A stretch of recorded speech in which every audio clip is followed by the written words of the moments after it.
Ready 1 2 3 start.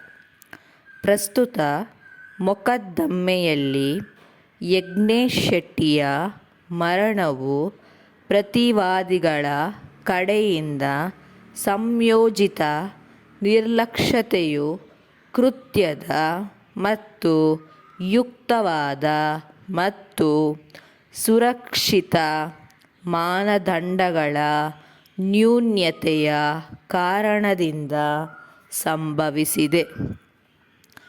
ಆದುದರಿಂದ ಇದು ಸಂಯೋಜಿತ ನಿರ್ಲಕ್ಷ್ಯತೆಯ ಪ್ರಕರಣವಾಗಿದೆ ಎಂದು ನಿರ್ಣಯಿಸಲು ನನಗೆ ಯಾವುದೇ ಹಿಂಜರಿಕೆ ಇಲ್ಲ.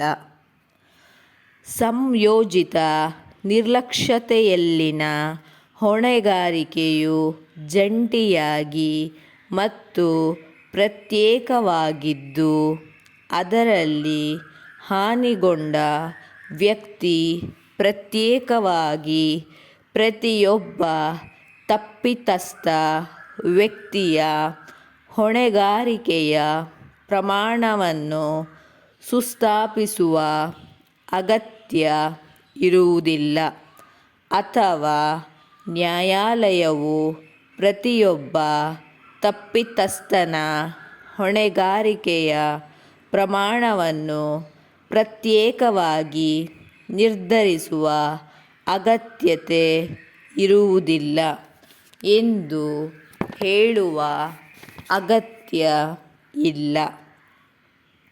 ಪ್ರತಿವಾದಿಯು ಮೊದಲ ವಾದಿಯ ಮಗನಾದ ಯಜ್ಞೇಶ್ ಶೆಟ್ಟಿಯ ಮರಣಕ್ಕೆ ಹೊಣೆಗಾರರಾದ ಸಂಯೋಜಿತ ಅಪಕೃತ್ಯಕಾರರಾಗಿದ್ದು, ಆಗಿರುವ ನಷ್ಟಕ್ಕೆ ಪರಿಹಾರವನ್ನು ನೀಡಲು ಅವರುಗಳು ಜಂಟಿಯಾದ ಮತ್ತು ಪ್ರತ್ಯೇಕವಾದ ಹೊಣೆಗಾರರಾಗಿರುವುದರಿಂದ.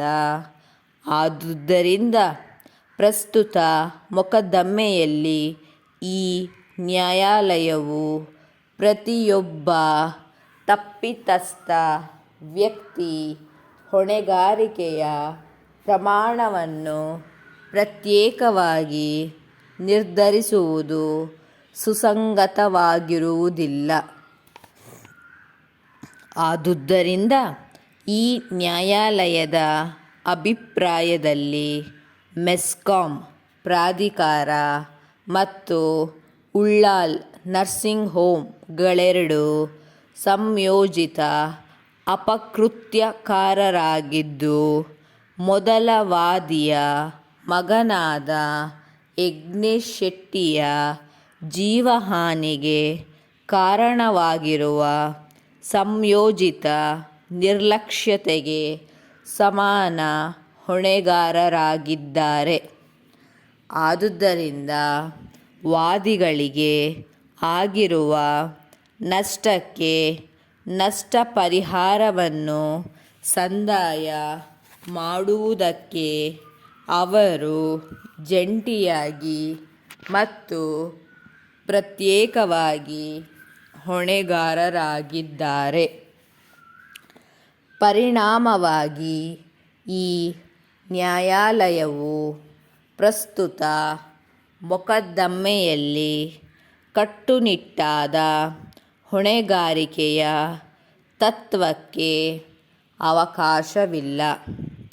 ಅದಕ್ಕೆ ವಿರುದ್ಧವಾಗಿ ಇದೊಂದು ಸಂಯೋಜಿತ ನಿರ್ಲಕ್ಷ್ಯತೆಯ ಪ್ರಕರಣವಾಗಿದೆ ಎಂಬ ನಿರ್ಣಯಕ್ಕೆ ಬಂದಿರುತ್ತದೆ. ಆದುದರಿಂದ ಈ ಅಂಶಗಳಿಗೆ ಉತ್ತರಿಸಲಾಗಿದೆ. ತದನುಸಾರವಾಗಿ ಅಪೀಲನ್ನು ವಜಾಗೊಳಿಸಲಾಗಿದೆ. ಮುಖ್ಯ ಅಪೀಲು ವಜಾಗೊಂಡಿರುವುದರಿಂದ ಐಎ ಸಂಖ್ಯೆ 1/2021 ಪರಿಗಣಿಸಲು ಸಾಧ್ಯವಾಗದು. ಆದುದರಿಂದ ಅದನ್ನು ವಜಾಗೊಳಿಸಲಾಗಿದೆ. ಪಕ್ಷಕಾರರು ತಮ್ಮ ವೆಚ್ಚವನ್ನು ತಾವೇ ಭರಿಸುವುದು.